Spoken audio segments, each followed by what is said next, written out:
வணக்கங்க. பருப்பு வடை செய்கிறது எப்படின்னு இப்போ பார்க்க போகிறோம்.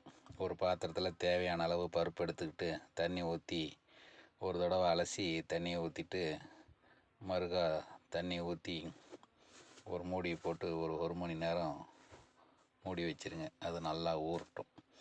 ஊறினதுக்கப்புறம் ஒரு மிக்ஸி ஜாரில் எடுத்து அரைவாசி அரைச்சி எடுத்துக்கோங்க. முழுசாக அரைக்க வேண்டாம், அரைவாசி முக்கால்வாசி அரைச்சி எடுத்துக்கோங்க. எடுத்து ஒரு பாத்திரத்தில் எடுத்து வச்சுக்கோங்க. எடுத்து வச்சுக்கிட்டு ஒரு மிக்ஸி ஜாரில் நமக்கு தேவையான அளவு வரமிளகா, இஞ்சி, பூண்டு இதெல்லாம் போட்டு மிக்சியில் அடித்து அதை ஒரு கப்பில் எடுத்து வச்சுக்கோங்க.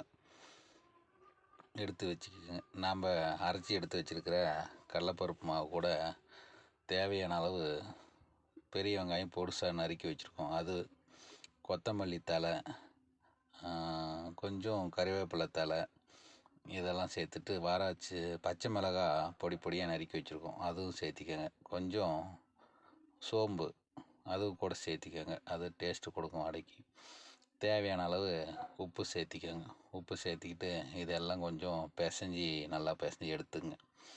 நல்லா பிசைஞ்சு எடுத்ததுக்கப்புறம் நம்ம அரைச்சி வச்சுருக்கிற அந்த மிளகா, இஞ்சி, பூண்டு அதையும் அது கூட போட்டு நல்லா பிசைஞ்சு எடுத்துக்கிட்டு ஒரு வடை சட்டியில் எண்ணெய் ஊற்றி நீங்கள் வடையை தட்டி போட்டு எடுத்துங்க. கடையில் வாங்கி சாப்பிட்ற வடை என்ன எண்ணெயில் சொல்கிறான்னு தெரியாது. நம்ம வீட்டிலே நீட்டாக செஞ்சு சாப்பிட்லாம். செஞ்சு பார்த்துட்டு சொல்லுங்கள். நன்றி, வணக்கம்.